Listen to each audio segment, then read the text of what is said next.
Assalamualaikum warahmatullahi wabarakatuh.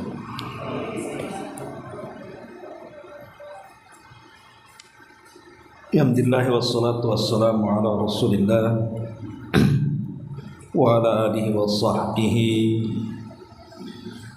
wa mawalah wa la hawla wa la quwata illa billahi wa ba'd. Kita lanjutkan kajian kita dan kita masuk pada hadis ke 37 dan seterusnya.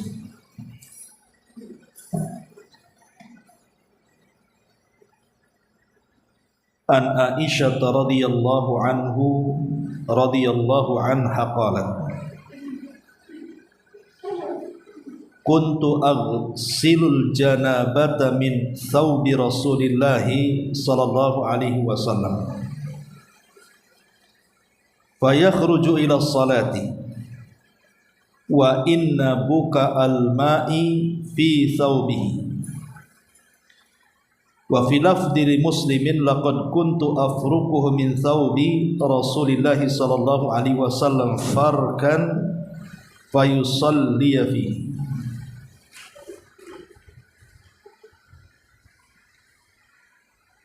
Dari Aisyah Ummul Mukminin radhiyallahu anha, dia mengatakan, aku membasuh mani atau sperma yang masih basah, yang menempel di pakaian Nabi sallallahu alaihi wasallam.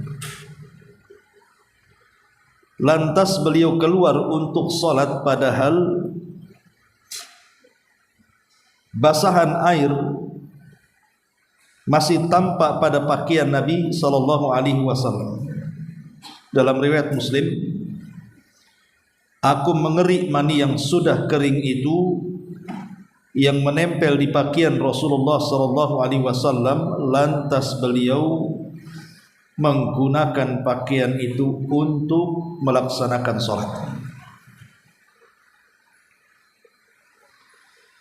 Ma'asyiral muslimat yang dimuliakan Allah Subhanahu wa taala,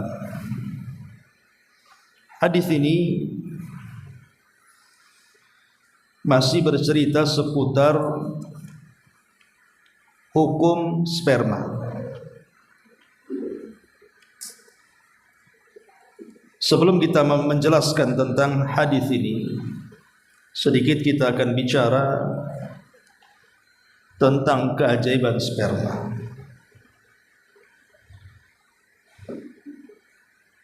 Kalau kita mengacu di dalam Al-Quran dan juga sunnah Nabi sallallahu alaihi wasallam, air mani ataupun sperma ini adalah cikal bakal penciptaan Allah Subhanahu wa taala terhadap manusia. Karena kita tahu bahwa ada dua jenis bahan sebagai unsur ciptaan manusia. Pertama air, dan itu disebutkan dalam surah Al-Anbiya 30. Awalam yaral ladzina kafaru anna as-samawati wal arda kanata ratqan fafataqnahu wa ja'alna minal ma'i kulla syai'in hayyin afala yu'min. Dan apakah orang-orang kafir itu tidak mengetahui bahwasannya langit dan bumi itu dahulunya keduanya menyatu, kemudian kami pisahkan keduanya. Dalam teori fisika ada yang disebut dengan teori Big Bang. Awalnya bumi itu menyatu, kemudian bumi dan langit menyatu, kemudian dipisah. Kemudian kata Allah Subhanahu wa taala, dan dari air kami jadikan segala sesuatu itu menjadi hidup. Maka mengapa mereka tidak beriman kepada Allah Azza wa Jalla?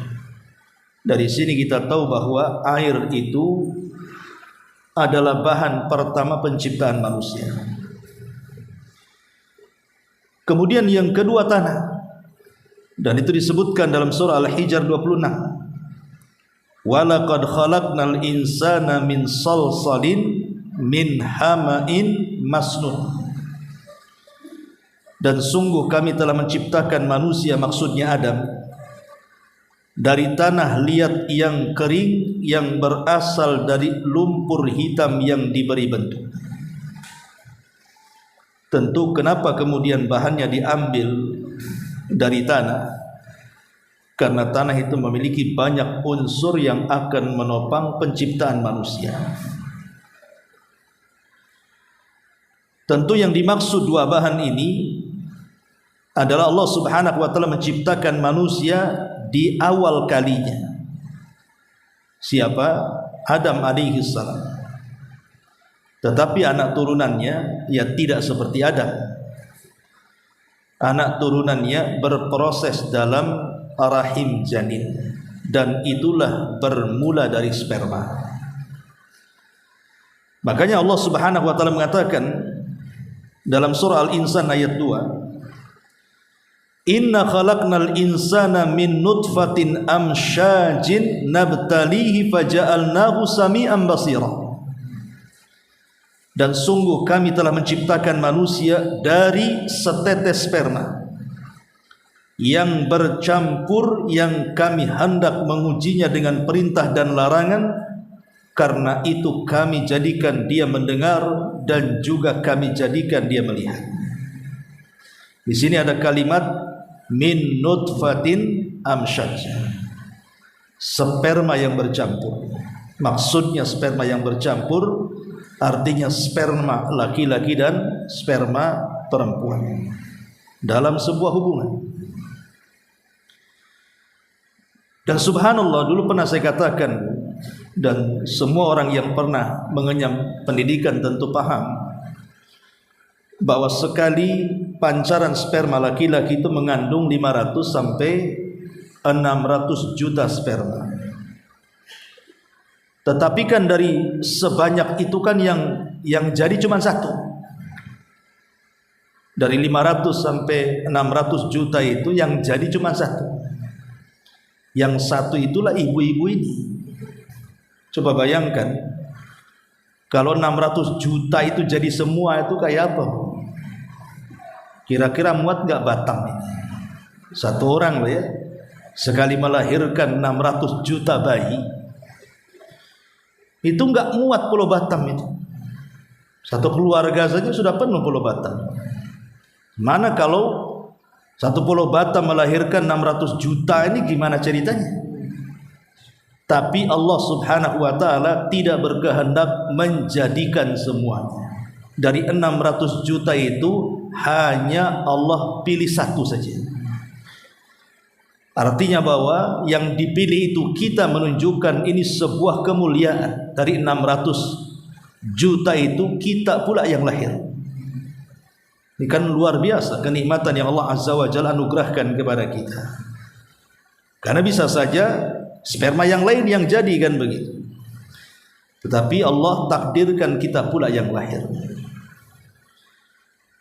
Lah kita tahu bahwa proses sperma hingga menjadi manusia itu kan proses yang luar biasa. Banyak teori-teori, tapi yang jelas bahwa itu semua kuasa Allah Subhanahu wa taala. Bagaimana Allah bisa membentuk dari segumpal sperma menjadi segumpal darah, kemudian menjadi segumpal daging dan menjadi manusia ditiupkan roh.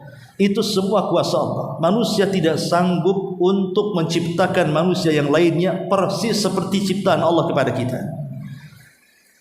Walaupun sekarang banyak penemuan di Cina atau di Jepang sana kan yang membuat orang-orangan, bukan orang sawah ya, orang-orangan yang betul seperti manusia gitu ya, dari lengkuk tubuhnya, wajahnya, tetapi kan tidak hidup.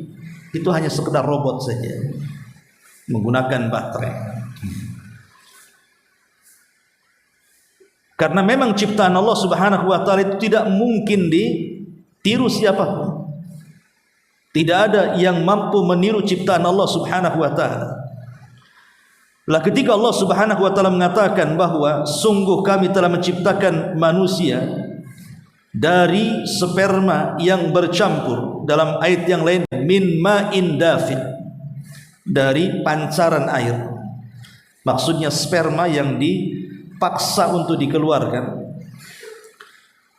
Lah dalam beberapa waktu maka Allah Subhanahu wa taala gantikan sperma itu menjadi sebuah atau segumpal darah. Lah darah inilah yang kemudian disimpan oleh Allah di dalam rahim seorang ibu, yang istilah Al-Quran menyebutnya qararin makin. Dan itu disebutkan dalam surah Al-Mu'minun ayat 13, "Tsumma ja'alnahu nutfatan min qararin makin." Kemudian kami jadikan saripati air mani itu yang disimpan dalam tempat yang kokoh di rahim. Artinya sudah mau menjadi alaqah. Alaqah itu maksudnya darah yang ya semacam buah pir, atau mungkin ada yang mengatakan seperti lintah yang menempel di rahim, di mana tidak bisa lepas dari darah ibunya. Makanya kenapa orang yang hamil itu tidak mengeluarkan darah haid, karena darah haidnya itu yang kemudian diproses menjadi makanan si janin tadi. Lah baru kemudian Allah Subhanahu wa taala katakan dalam surah Az-Zumarnya ayat 6-nya, Allah mengatakan yakhluqukum fi butuni ummahatikum khalqan min ba'di khalqin fi dhulumati thalathin dzalikumullahu rabbukum lahul mulku la ilaha illahu fa anna tusrafun. Dia telah menjadikan kalian di perut-perut ibu kalian kejadian demi kejadian dalam 3 kegelapan. Yang berbuat demikian itu tentu Allah, Rabb kalian, Rabb yang mempunyai kerajaan, tidak ada sesembahan yang berhak disembah kecuali Dia, maka bagaimana kamu dapat dipalingkan? Bagaimana kuasa Allah Subhanahu wa taala? Makanya kenapa dalam Quran itu biasanya Allah jarang menyebut kalimat sperma, tapi langsung kepada alaqah. Alaqah itu maksudnya segumpal darah yang menempel di rahim. Karena umumnya kalau sudah berubah dari sperma menjadi alaqah itu jarang yang keguguran. Biasanya banyak keguguran itu karena masih segumpal sperma. Makanya kenapa kehamilan di usia sebulan 2 bulan itu kan rentan-rentannya yang baik bergerak, karena memang belum betul-betul kokoh menempel di janin. Makanya Quran itu banyak membahasakan langsung ke alaqah, padahal penciptaannya dari nutfah dulu. Karena memang kalau sudah jadi alaqah, sudah nempel, itu jarang yang keguguran. Ya ada yang keguguran, tetapi umumnya jarang. Kenapa? Karena dilindungi dengan 3 lapisan. Itulah yang disebut dengan zulumati thalatha, yang Allah Subhanahu wa taala katakan di sini, dan Dia menjadikan kamu dalam perut ibu kalian ini kejadian demi kejadian dalam 3 kegelapan. Apa maksudnya 3 kegelapan? Ada yang mengatakan 3 lapisan. Lapisan-lapisan itulah yang melindungi sehingga dia tidak jatuh dan tidak keguguran. Ya, ada juga yang keguguran, umumnya tidak. Makanya Allah Subhanahu wa taala mengatakan dalam surah Al-Qiyamah ayat 38, "Tsumma kana 'alaqatan fa khalaqa fasawwa." Kemudian mani itu menjadi segumpal darah, lalu Allah Subhanahu wa taala menciptakannya dan mulai menyempurnakan ciptaannya. Bahkan lebih jelas lagi dalam surah Al-Mu'minun ayat 14, "Tsumma khalaqna nutfatan alaqatan fa khalaqnal 'alaqata mudghatan fa khalaqnal mudghata idhaman fa kasawnal idhama lahman thumma ansha'nahu khalqan akhar fatabarakallahu ahsanul khaliqin." Kemudian dari air sperma itu, air mani itu, kami jadikan segumpal darah. Lalu segumpal darah itu kami jadikan segumpal daging, dan segumpal daging itu kami jadikan tulang belulang. Jadi awalnya gumpalan sperma, kemudian menjadi gumpalan darah, kemudian menjadi gumpalan daging seperti potongan daging, baru kemudian Allah ciptakan tulang. Baru setelah itu kami bungkus tulang-tulang itu dengan daging, kemudian kami jadikan dia makhluk yang berbentuk lain. Maha suci Allah, pencipta yang paling baik. Surah Al-Mu'minun ayat 14. Lah dari sini masyarul muslimat yang dimuliakan Allah Subhanahu wa taala, bagaimana rahasia sperma itu kok bisa menjadi manusia. Begitulah prosesnya secara singkat. Dan itu juga digambarkan dalam hadis Nabi sallallahu alaihi wasallam, hadis yang pernah kita jelaskan dalam Arba'in Nawawi. Hadis Abdullah ibn Mas'ud radhiyallahu anhu. Ketika Nabi SAW mengatakan, inna ahadakum yajma'u khalqahu fi batni ummihi arba'ina yawman nutfatan. Sesungguhnya salah seorang di antara kalian dikumpulkan penciptaannya di perut ibu kalian selama arba'ina yawman nutfatan, 40 hari berwujud sperma. Ada yang mengatakan, apakah 40 hari ini ruh sudah ditiupkan? Karena penelitian, maksudnya ibu kalau hamil di usia 40 hari kemudian ke dokter, kemudian di USG gitu ya, diperiksa, itu kan sudah ada gerakan, sudah bergerak kan Bu ya. Pertanyaannya, apakah gerakan di usia 40 hari itu maknanya janin sudah ditiupkan ruh atau tidak? Maka menjadi khilaf para ulama. Ada yang mengatakan ditiupkan ruh itu ya di usia 40 hari ini. Tapi ada yang mengatakan tidak, berdasarkan doir hadis bahwa ruh itu ditiupkan di usia janin 120 hari. 120 hari artinya 3 kali 40. Sebagaimana Rasul mengatakan di sini, tsumma yakunu mudghatan mithla dzalik. Kemudian berubah menjadi segumpal darah 40 hari berikutnya. Alaqatan mithla dzalik, segumpal darah berikutnya. Tsumma yakunu mudghatan mithla dzalik, baru kemudian berubah menjadi segumpal daging 40 berikutnya. Berarti kan 120 hari. Disitulah Rasul mengatakan tsumma yursil ilaihil malak, kemudian diutus kepadanya malaikat peniup ruh, fayanfuhu fihi ruh, maka ditiupkan ruh ke dalam janin. Jadi ada yang mengatakan di usia 40 hari karena itu tajribah. Tajribah itu memang terbukti, memang kalau diperiksa umur 40 itu memang sudah ada gerakan. Tapi gerakan di sini apakah gerakan ruh atau gerakan yang lain, wallahu alam. Tapi ulama banyak yang menguatkan bahwa ruh ditiupkan itu di usia 120 hari atau 3 kali proses, dari mulai segumpal sperma 40, kemudian 40 hari segumpal darah, 40 hari baru segumpal daging, 40 hari, setelah 120 hari baru ditiupkan ruh dan dicatat seluruh takdir-takdirnya. Tapi dari sini semuanya kita tahu bahwa bagaimana Allah Subhanahu wa taala menciptakan kita ini dari marhalah ke marhalah. Coba bayangkan, sedemikian rupa ciptaan kita, dari sperma dirubah menjadi segumpal darah, dari segumpal darah dirubah menjadi segumpal daging, dari segumpal daging mulai diciptakan tulang-tulangnya, kemudian dibungkuskan dengan kulitnya, baru diciptakan otot-ototnya, baru kemudian diberikan fasilitas, diawali dari mendengar, kemudian melihat. Ya, Allah Subhanahu wa taala mengatakan wa ja'ala lakumus sam'a wal absar. Pertama pendengaran, baru penglihatan. Makanya kenapa yang harus ibu perhatikan apabila janin sudah ditiupkan ruh, hati-hati Bu. Kalau janin sudah 4 bulan itu artinya dia sudah mulai mendengar. Jadi apa yang ibu obrolkan, apa yang ibu katakan itu sudah mulai terekam tuh si janin itu. Makanya saya pernah membaca satu makalah dari seorang ulama pencinta Al-Quran, ketika dia membuat teori untuk mencetak anak-anak menjadi para penghafal Quran secara cepat. Salah satunya adalah hafalkan Al-Quran itu kepada janin di usia 4 bulan. Dengan cara apa? Di usia itu orang tuanya harus sering-sering membaca Quran.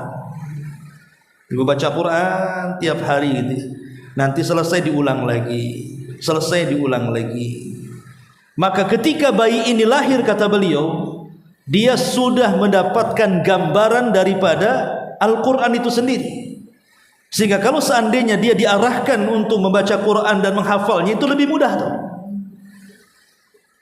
Makanya kenapa Bu, artis-artis itu, kenapa anaknya kok ikut jadi artis dan suaranya bagus pula kayak ibunya atau kayak ayahnya? Ya karena ketika dia hamil dia suka nyanyi. Berojol saja dia ikut nyanyi si bayi itu jadi. Karena makanya hati-hati, jangan ketika hamil suka gibah, nanti anaknya lahir pula jadi ratu gibah. Ya, orang tuanya sudah suka gibah, nular sama anak-anaknya. Jadi dari sini kita tahu bahwa bagaimana Allah Subhanahu wa taala menciptakan air sperma itu penuh dengan keajaiban. Baik, kita masuk. Jadi hadis Aisyah Ummul Mukminin radhiyallahu anha ini menceritakan tentang hukum sperma sebenarnya. Apakah sperma itu najis ataukah sperma itu suci, dan bagaimana cara pembersihannya? Menjadi khilaf para ulama tentang hukum sperma atau air mani itu, apakah dia najis atau tidak. Ada 3 pendapat. Pendapat yang pertama bahwa hukum sperma itu sama dengan kencing. Artinya kalau kencing najis berarti sperma juga najis. Berarti kalau sperma najis, kalau memegang berarti harus dicuci tangannya karena memegang najis. Sebagaimana kita memegang air kencing harus dicuci tangannya, maka megang sperma pun sama. Bagi yang mengatakan sperma adalah najis, dan ini adalah pendapat Imam Malik. Kemudian yang kedua, ada yang mengatakan bahwa sperma itu najis, tetapi pembersihannya cukup dibasuh ataupun dikerik, itu sudah dianggap suci. Jadi kalau memangnya ada sperma nempel di sarung atau di baju dan sudah kering, kemudian dikerik saja, maka itu sudah cukup pembersihannya. Tapi tetap dia najis, cuman cara pembersihannya seperti itu. Ya lebih baik tentu dibasuh dengan air. Tapi kalau dikerik saja sudah cukup. Dan ini adalah pendapat mazhab Hanafi. Tapi pendapat yang ketiga, dan ini pendapat yang kuat wallahu alam, bahwa sperma itu tidak najis. Sperma itu tidak najis, kotor iya, tapi tidak najis. Seperti ludah itu kotor tapi tidak najis, dahak itu kotor tapi tidak najis. Karena tidak semua yang kotor najis, tapi semua yang najis pasti kotor. Itu kaidahnya, ya. Dan ini adalah pendapat yang banyak dikuatkan para ulama, di antaranya Syafi'iyah, Hambaliyah. Bahkan dalam kitab Al-Um Imam Syafi'i mengatakan wal maniyu laisa binajasin. Air mani itu tidak najis, kata Imam Syafi'i rahimahullahu taala. Dan ini juga dikuatkan oleh Syekhul Islam Ibnu Taimiyah, bahwa yang kuat sperma itu tidak najis. Alasannya karena sperma ini sesuatu yang ummu bihi balwa, artinya orang itu suka mengeluarkan. Apalagi orang yang sudah suami istri kan sudah berhubungan, sehingga kalau seandainya kemudian dianggap najis, maka akan memberatkan manusia. Setiap hubungan harus dicuci tangannya, harus mandi dan begitu seterusnya, kan memberatkan. Sehingga karena sperma suci berarti habis berhubungan walaupun tidak mandi tidak apa-apa, langsung tidur gitu maksudnya. Apalagi kalau sampai menyentuh sarung pakaian dianggap najis dan tidak boleh untuk sholat, itu memberatkan sekali. Makanya kemudian Islam itu agama yang mudah dan tidak memberatkan, sehingga pendapat yang kuat bahwa sperma itu tidak najis. Wallahu a'lam. Kemudian juga dalam hadis ini, di mana di antara faedahnya adalah fadilatu ummul ummil mukminin Aisyah radhiyallahu anha. Di sini ada keistimewaan atau kemuliaan Aisyah radhiyallahu anha li khidmatihan nabi, dengan berkhidmat dan senantiasa melayani Nabi sallallahu alaihi wasallam. Dan ini percontohan para istri supaya melayani Nabi sallallahu alaihi wasallam dengan cara apa? Mencucikan pakaiannya. Karena Aisyah di sini mencuci pakaian Nabi. Jadi tugas mencuci ya, tugas istri kan itu ya. Kemudian juga taharatul mani wa adamu wujubi ghaslihi minal badani wathiyab. Tentang sucinya air mani sehingga tidak perlu dicuci mani yang nempel di badan atau mani yang menempel di pakaian atau yang menempel di mana saja, tetapi wayakfi farkahu. Kalau memang kering besoknya maka cukup dikerik saja. Kalau tidak ada air cukup dikerik saja, maka itu sudah dicukupkan untuk pembersihan sperma tadi. Kemudian dan yang ketiga di sini Nabi sallallahu alaihi wasallam salat dengan menggunakan pakaian yang ada bekas sisa sperma yang dikerik. Yang namanya dikerik kan tidak mungkin hilang, pasti ada nampak sisanya kan. Tapi Rasul salat dengan pakaian itu. Artinya boleh salat kalau seandainya dalam pakaiannya masih menempel sperma tetapi syaratnya sudah dikerik. Ini diantara hadis Aisyah. Baik, kemudian hadis berikutnya. An Abi Hurairah radhiyallahu anna Rasulullah sallallahu alaihi wasallam qala idza jalasa baina syu'abiha al-arba thumma jahadaha faqad wajaba al-ghusl wa fi lafdin li muslimin wa illam yunzil. Abu Hurairah radhiyallahu anhu berkata, Nabi bersabda, jika salah seorang menindih 4 anggota tubuh istrinya kemudian memasukkan kemaluannya pada kemaluan istrinya, maka dia wajib mandi. Dalam riwayat Muslim, walaupun tidak mengeluarkan sperma. Di sini menjadi khilaf ulama, apa yang dimaksud di sini kalimat menindih 4 anggota tubuh istrinya. Ada yang mengatakan bahwa yang dimaksud syu'abihal arba di sini, ada yang mengatakan kedua tangan dan kedua kaki. Ada yang mengatakan kedua kaki dan kedua paha. Ada yang mengatakan kedua betis dan kedua paha, dan ada yang mengatakan yang lainnya. Intinya kalau sudah berjumpa antara 4 cabang ini, baik dari depan atau di belakang, dan maaf kemaluan laki-laki sudah menempel di kemaluan perempuan dan dia menginginkan untuk melakukan hubungan, tetapi karena ada satu hal akhirnya tidak jadi atau tidak keluar atau menjadi malas gitu ya, sehingga tidak keluar, maka Rasul mengatakan tetap wajib mandi.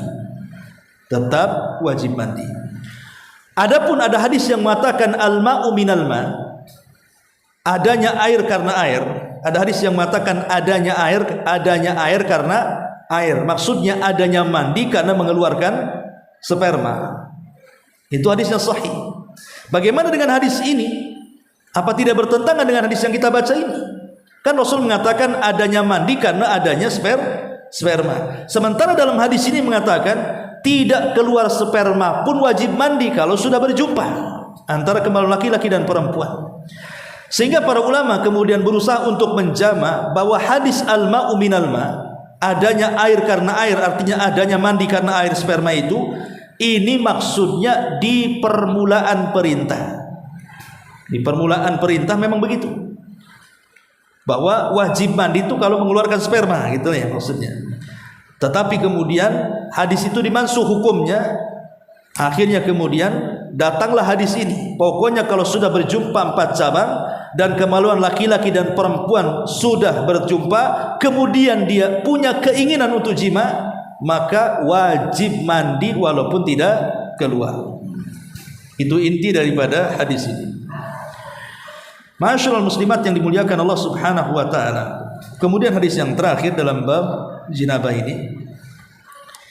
An Abi Ja'far Muhammad ibn Ali ibn Husain ibn Ali radhiyallahu anhuma annahu kana huwa wa abuhu inda Jabir ibn Abdullah radhiyallahu anhuma wa indahu qaumun fasa'aluhu anil ghusli faqala yakfika sa'un faqala rajulun ma yakfini faqala Jabir kana yakfi man huwa awfa min sya'ran wa khairan minka yuridu Rasulullah sallallahu alaihi wasallam thumma amanna fi thawbin wa fi lafdin kana Rasulullah sallallahu alaihi wasallam yufrigul ma ala ra'sihi thalathan qala radhiyallahu an ar-rajul alladhi qala ma yakfini wal Hasan ibn Muhammad ibn Ali ibn Abi Talib wa abuhu Muhammad ibn al-Hanafiyah.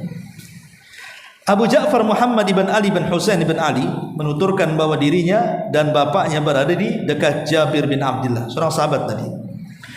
Ketika itu ada banyak orang yang berada di sekitar yang bertanya tentang masalah mandi junub. Jabir menjawab, engkau cukup menggunakan satu sok. Satu sok itu 4 begini, Ibu.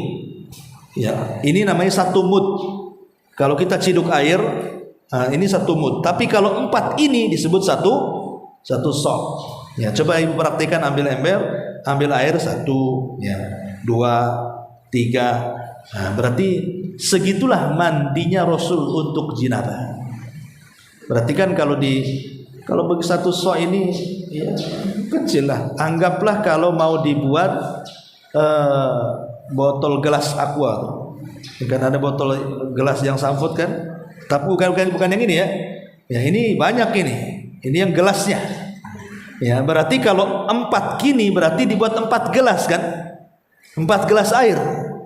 Lah Rasul itu mencukupkan mandi junub dengan 4 gelas air.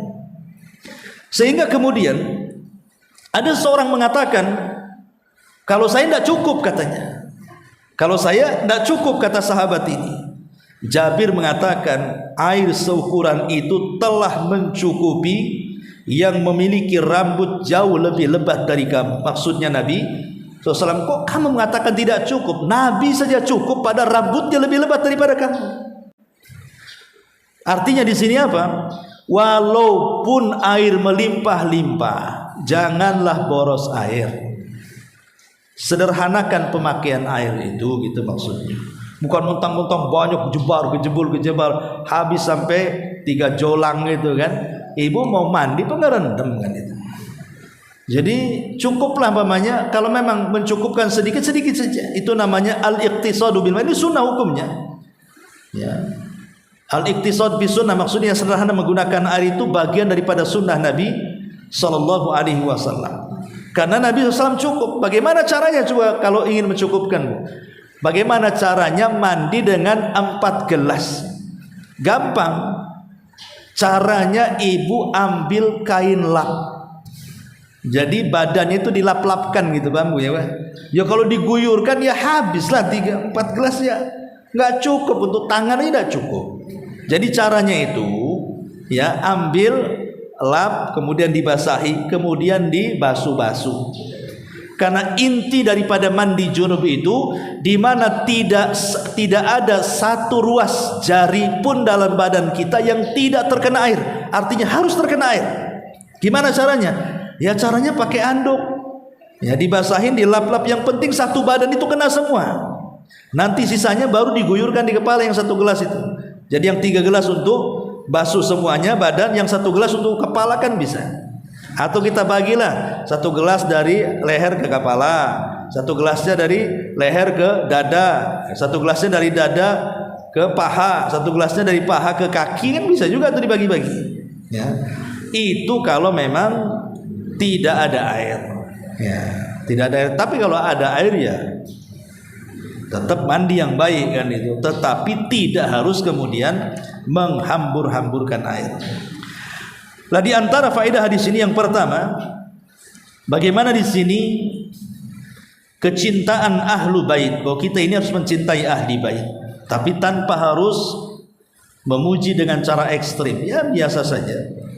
Kita mencintai keluarga Nabi itu, dan itu bagian daripada ibadah tanpa harus berlebihan.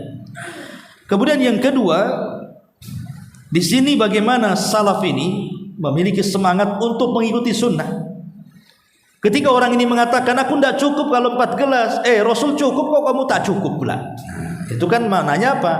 I'tirad namanya ya. Nabi aja cukup, kamu kok nggak bilang nggak cukup? Emang siapa yang lebih baik, engkau apa Nabi? Gitu.